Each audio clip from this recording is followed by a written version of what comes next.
Hey guys, hope everything's going well. You guys know that drill. Smash that like button, subscribe if you haven't, comment down below. Follow me on Instagram at AIH_sports.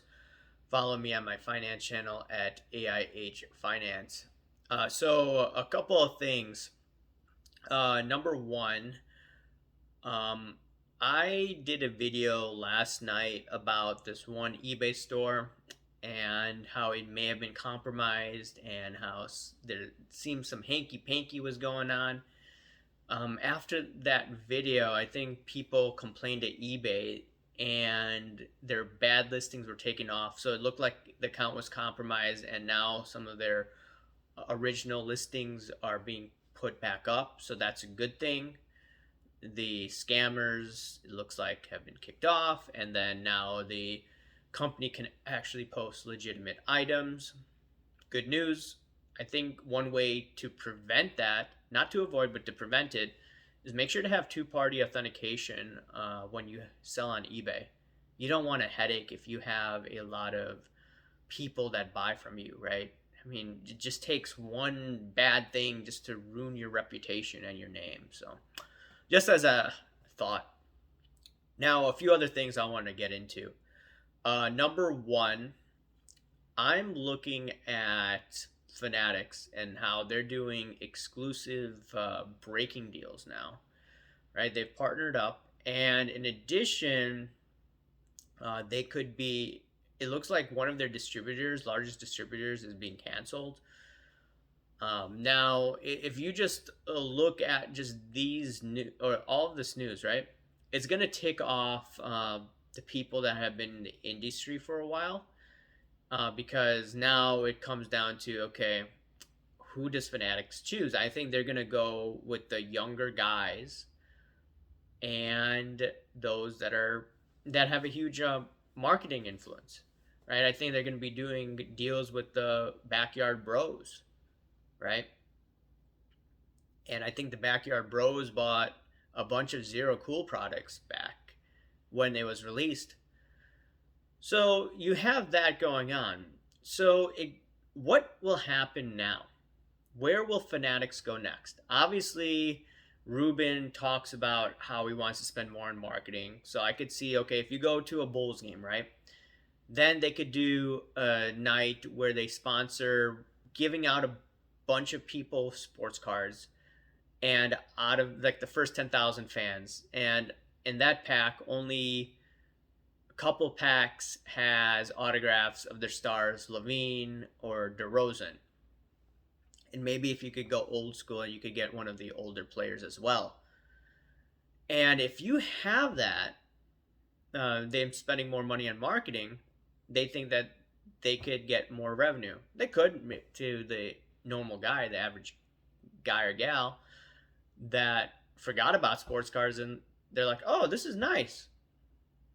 But the other aspect where I think they're going to spend more money on is, or they're going to do deals with content creators. You already saw this at the National where Ruben was talking to, I think it's Daps Sports the other day. And I think Daps was talking to Harden because Ruben owns, I think, the 76ers. So you have influencers, right? And Fanatics is going to try to do deals with them. And you have to also look at the fact we live in an age, or we live in an environment where there aren't that many females in this industry.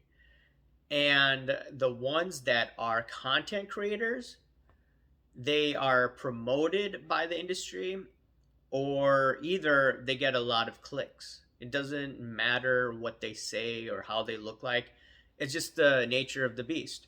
You have to remember that there's a lot of single guys in this industry, so they're going to obviously gravitate towards the females, right? And also, some people just follow them because they're curious. They're like, "Oh, okay, there aren't that many women in the hobby. I want to check them out. I want to see what they have to say. Maybe I could get my wife or my sister or my girlfriend or even my daughter involved in cars. They could be like, "Hey, look at her. She collects cars like me," right?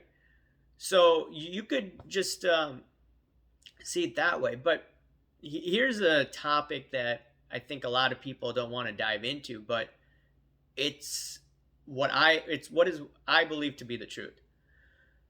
So if you go back to the situation with Don Diego, the Pokemon influencer, if you want to call her that, collector, and she's into other things as well, Fortnite. And I talked about this, but Possum Bud did a good video on this. And from my understanding, he believed that she was engaged in shill bidding when she hosted the Heritage auction event. And what happened was, I think after that video, she started getting harassing messages or people were leaving nasty comments towards her. And then she had a long post and she basically said that, hey, I'm thinking of quitting. There's a lot of, or there's incel like behavior. I forget the language she used, but there's like racist, sexist, etc.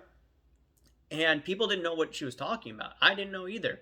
I didn't know of that Opossum Bud video, but later someone in the industry or some larger channels told me about this. I'm like, wow. Now, they didn't speak about this publicly because guess what? If you talk about this type of stuff publicly, it could hurt your business relationships. And I was talking to another Instagram channel, or one dude that follows me, and he's saying that other people weren't talking about this or shedding too much light on this because they don't want to impact any business relationships. So, yeah, people didn't even ask the question, was she shill bidding? And on top of it, you have to look at the fact that people were probably scared of saying or asking that question because they didn't want to be labeled this or that. So, what am I getting into?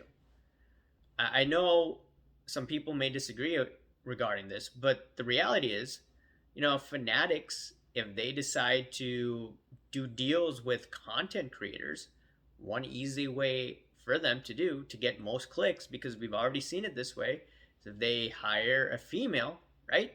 Their views automatically go up. And it doesn't matter if the person has been involved in the hanky panky, right? If you go back to what happened with Don Diego, right?